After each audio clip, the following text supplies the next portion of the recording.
Now, we all like to hear music that we all recognize and know, but when I listen to the radio, I'm always far more interested in hearing a work that I don't know than one that I do know.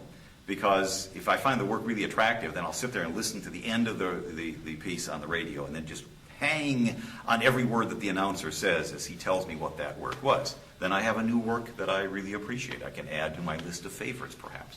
So, on St. Patrick's Day, it was, I believe, back in 1989 it was, I'm listening to FMT, and I hear this enchanting music that really helped me totally enthrall. But I missed what the introduction, I missed the opening announcement.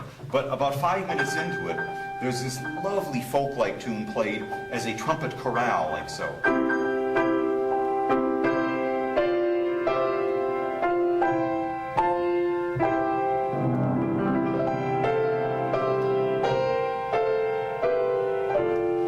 And it ended this way, with this lovely progression.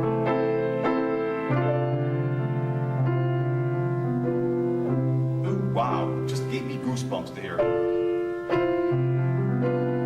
And this little ending phrase. Now the middle of this piece is very boisterous, very rousing, like a march. And that melody now gets turned into a march.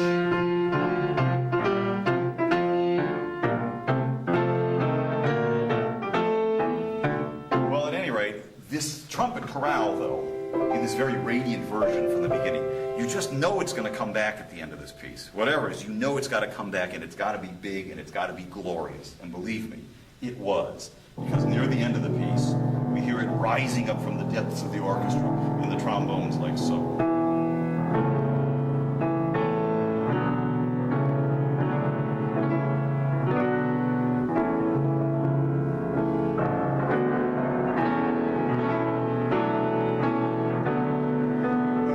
By this time, I just couldn't wait for this piece to end so I could find out what it was. And believe me, the piece really delivers at the end. It is absolutely glorious and sublimely beautiful.